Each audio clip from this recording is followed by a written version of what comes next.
in first standard. I would like to tell about K. Kamaraj. K. Kamaraj was the great leader of India. He was born on 15th July 1903 in Tamil Nadu. He loved his country very much. He worked hard for education.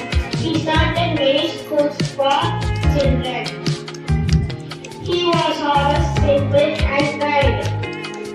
His father name was Kumaraswamy Nagar. His mother name was Sivagami Ammal. We should learn from his good qualities. Thank you. நான் காமராஜரை பற்றி சில வரிகள் பேச வந்துள்ளேன். காமராஜர் விருதுநகரில் ஜூலை 15, 1903 ஆண்டு பிறந்தார். இவரின் பெற்றோர் குமாரசாமி மற்றும் சிவகாமி அம்மாள் ஆவர். இவர் இளமையிலேயே வறுமை காரணமாக படிப்பை பாதியில் நிறுத்தினார். படிக்காத மேதை என்று போற்றப்பட்டார். 1954 முதல் 1963 வரை தமிழகத்தின் முதலமைச்சராக பணியாற்றினார். பள்ளிகளில் இலவச மதிய உணவு திட்டத்தை தொடங்கி வைத்தார். ஏழை மாணவர்களின் கல்விக்காக புதிய பள்ளிகளை திறந்தார்.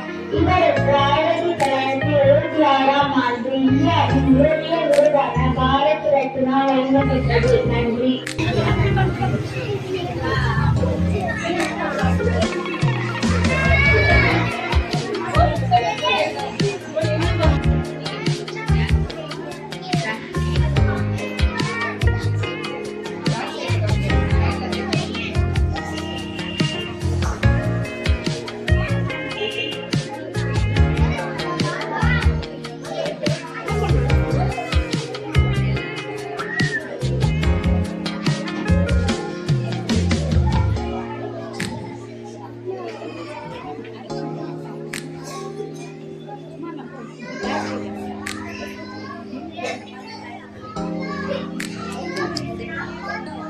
தன்னிகரில்லா பெருந்தலைவர், படிக்காத மேதை, கல்வி கண் திறந்தவர், தென்னாட்டு காந்தி, தமிழகத்தில் பொற்கால ஆட்சியை நடத்தி காட்டியவருமான கர்மவீரர் காமராஜர் அவர்களை பற்றி காண்போம்.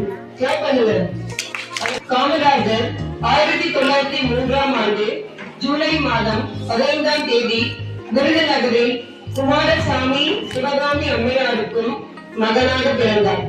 இளம் வயதிலேயே காமராஜர் அவர்கள் தந்தையை இழந்துவிட்டார்.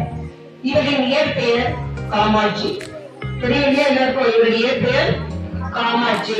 அவங்க அம்மா அவரை ராஜா ராஜான்னு கூப்பிடுவாங்க காமராஜர். அதனாலதான் அவர் பேர் என்ன, காமாட்சியிலிருந்து காமா, அவங்க அம்மா ராஜான்னு கூப்பிடுறது காமராஜர் அப்படின்னு அவருடைய பெயர் வந்தது. தந்தை இழந்த பின்பு குடும்ப சூழலை காரணமாக தனது மாமாவின் துணிக்கதையில் வேலை செய்தார். செய்தித்தாள்களை படித்தும் தலைவர்களின் சொற்பொழிவுகளை கேட்டும் அரசியல் அறிவையும் நாட்டுப்பற்றையும் வளர்த்துக் கொண்டார்.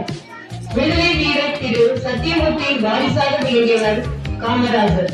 ஒத்துழையாமை இயக்கம், சட்ட மறுப்பு இயக்கம் முதலிய போராட்டங்களில் ஈடுபட்டு 9 ஆண்டுகளில் சிறை சென்றுள்ளார் என்பது குறிப்பிடத்தக்கது. தமிழகத்தின் முதல்வராக 1954 பொறுப்பேற்றார். கட்டாய கல்வி, இலவச கல்வி, இலவச மதிய உணவு திட்டம் என பல திட்டங்களை உருவாக்கி ஏழை மக்களின் கல்வியை முன்னேற்றங்களை ஏற்படுத்தியதால் கல்வி கண் திறந்த காமராஜர் என்று அழைக்கப்படுகிறார். நீர்ப்பாசன திட்டங்கள், அணைக்கட்டுகள், மின்துறை சாதனைகள், நெய்வேலி பழுப்பு நிலக்கரி சுரங்க நிறுவனம், தொழில் வளர்ச்சி என காமராஜரின் ஆட்சியின் அசல்கள் திட்டங்களால் வளமானது நாடு. இதனாலேயே காமராஜரின் ஆட்சி காலத்தில் தமிழகத்தின் பொற்காலம் என்று கூறுகின்றனர். காந்தியின் இடையில் வாழ்ந்த காமராஜர் அவர்கள் 1975 ஆண்டு அக்டோபர் 2ஆம் தேதி தன்னுடைய 72வது வயதில் காலமானார். 1976 ஆண்டு இந்திய அரசின் மிக உயரிய விருதான பாரத ரத்னா விருது அவருக்கு வழங்கப்பட்டது. மனிதர்கள் மாணிக்கத்தை, கல்வி கண் திறந்த கடவுளை காலம் முழுவதும் நினைத்தும் போற்றுவோம், அவரின் வழி நடப்போம். நன்றி, வணக்கம்.